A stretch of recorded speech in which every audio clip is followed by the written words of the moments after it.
Sometime in the next few weeks, the Prime Minister is expected to call 3 by-elections, and one of them will be the long-awaited contest in Burnaby South in British Columbia.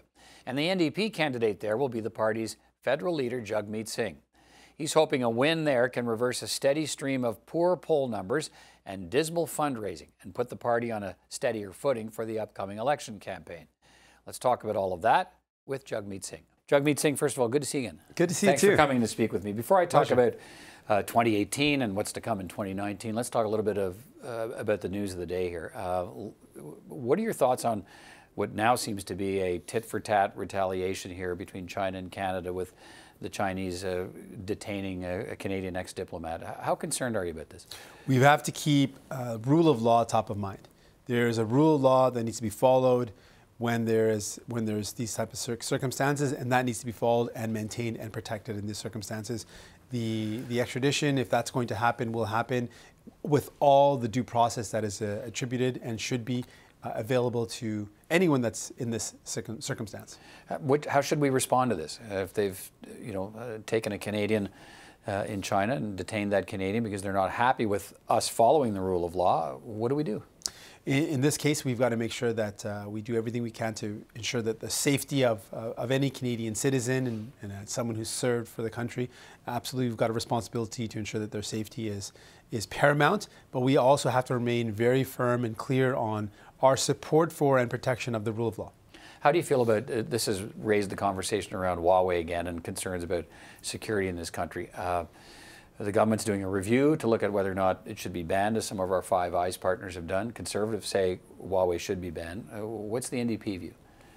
We know that our security and the privacy of information is paramount. It is something that is absolutely so important, given how much information we are putting into the web and how much we use data to do our day-to-day activities, banking, education, jobs. There's so much sensitive information we're dealing with. So we need to be absolutely certain that all of our information is secure.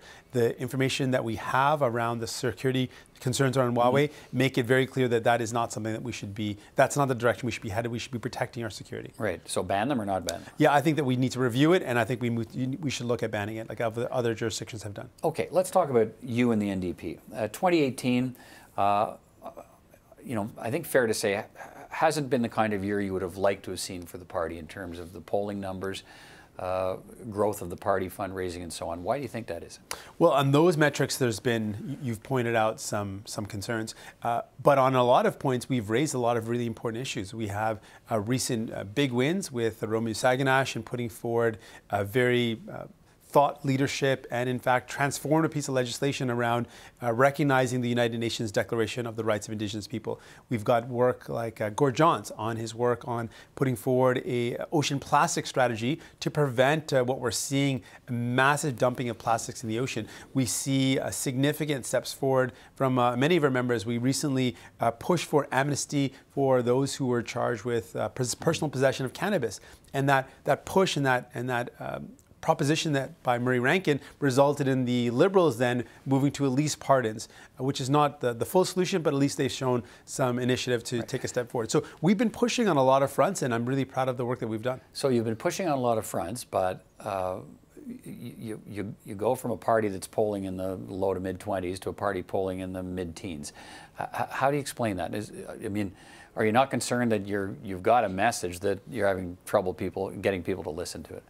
Well, I'm concerned about what people have at stake, and so that's really my focus and the concern. Of course, there is the priorities that I have as a leader to make sure that our message is being delivered and people are connecting with it. But really, if you ask me about my concern is about what people are going through right now. We know that there's so many people dealing with crises. We've got kids in Langford, BC. When I asked them what their number one concern was, they start off with the environment and end up talking about housing affordability. We've got families that I mentioned when I was knocking on doors in BC who talk about the environmental crisis and talk about how it's hard to breathe in the summer, and they're worried about the fact that their kids may not be able to breathe the next summer. Yeah, fair enough. I know that you're focusing on the kinds of issues New Democrats focus on, and let's point that out. Let's be clear about that.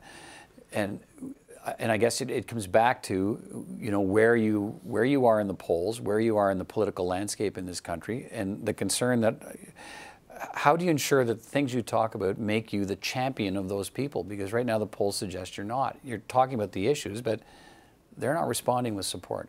Well, I think you've really touched on a key point. People need to feel that champion, that fighting for them. I think what people are seeing is they are disappointed. There is that disappointment. People are not seeing the results of what they voted for. They voted for something, they thought they'd see a result in their lives, and their lives aren't better.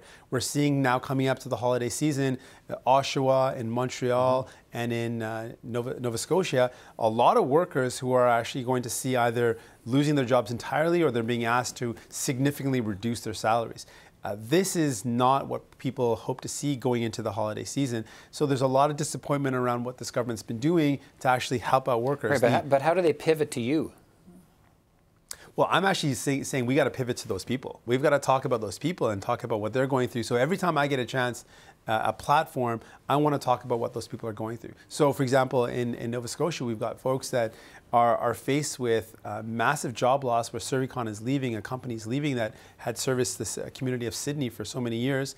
We know that the current approach that the Liberals are providing, the approach of a blank check to corporations, which we saw in the fall, the fiscal economic statement, $14 billion to deficit fund, $14 billion to give away without any real conditions attached to job creation. That is very problematic and it's not working.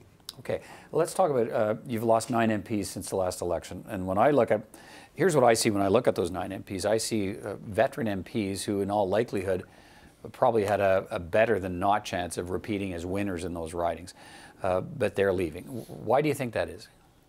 I think they spent a long time in public service. Some of those folks have spent decades in public service, and we respect them for their work and thank them for it, but they've made that decision. I respect it. What I'm really excited about is by the people that we are nominating. Just this past weekend, Andrew Cash, it was our first nomination in former member of Parliament in Toronto. Yes, exactly, a former member who represented the community well, and he's fought really hard for young people that are dealing with precarious work through his Urban Worker Project. We also had Matthew Green nominated, who is a rising city councillor in Hamilton, someone that was very vocal on issues of systemic racism and carding, given the recent report out of Ontario, the Human Rights Report, talking about the fact that people who are racialized are 20 times more likely to die in police custody or through confrontation with the police, really drives down how important his work is.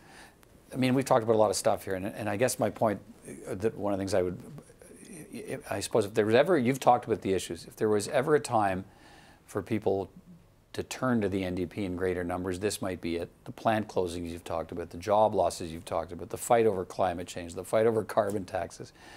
But again, they don't seem to be. How much of this do you think is about your leadership? How much responsibility do you take for the fact that the NDP is having trouble rising beyond these mid-teen poll numbers? Well, right now we're 10 months out from an election. If anyone thinks that they have a crystal ball and they can tell what's going to happen in an election, that's not the case. We know that people will be tuning in coming up to the election. People will be focusing in on what are their options, and they'll be looking at what's at stake. If the question is climate change, well, they can look at the Liberals' lack of action, in fact, purchasing. No, the question is you. Well, and if you look at the question is you in the context of all these elements, and people shouldn't people automatically be saying, but Peter, if you look at the options, my guy. If you look at the options coming up to the election, if people are concerned about the environment, they've got the Liberal Party, who purchased for $4.5 billion a pipeline.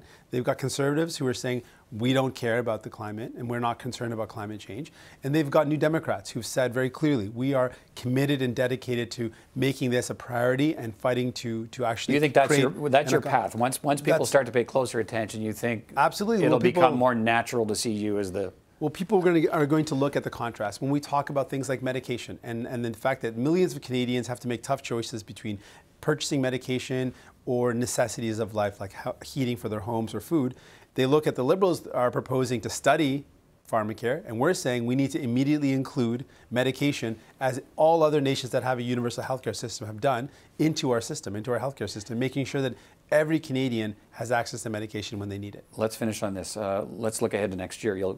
We've talked a bit about it here. You'll get a chance finally to win a seat in the House of Commons in a Burnaby South by-election. You've been working the riding already. What do you think your biggest challenge is in winning that seat? We'll talk about how important that is in a moment, but what's your biggest challenge in winning it? Well, I'm looking at it as a great opportunity. I'm really excited about the response I've received. It's really important for people. People are counting on us because in Burnaby, the top issue is housing. And again, there has been so much inaction on housing. Given the crisis that people are going through, they haven't seen that this federal government has taken it as serious as they'd like to see. So what we're proposing is immediate action on investing in cooperative and non-market housing. That's not what this Liberal government has proposed. They're saying that they're going to launch a plan after the next election, which will have some funding, but they haven't actually committed to a concrete plan to address this crisis. That's a big one. On the environment, folks in Burnaby South are really concerned about that, as well as healthcare. On these fronts, when it comes down to it, a New Democrat is someone who's going to be in their corner to push the government to do what's necessary, what's right for people. Okay, do you believe your continued leadership is contingent on winning that by-election? Well, it's not a concern because we're going to win that election. I know it's going to be a tough fight, but we're going to absolutely win it, and we're going to work hard and make sure that the people that are counting on us know that we will be there for them, and we'll fight hard to make sure that this government delivers on what they need. And if you don't win it, do you think you're done as leader? It's just not a question. We're going to do well in that election. It's a question, but you're saying you don't want to answer. It's just not a factor. We're going to do very well, and we're going to do, I'm confident the results will be there, and I'm looking forward to representing the good people of Burnaby South. All right, Jagmeet Singh, always good to talk to you. Thanks very much for your time. Pleasure.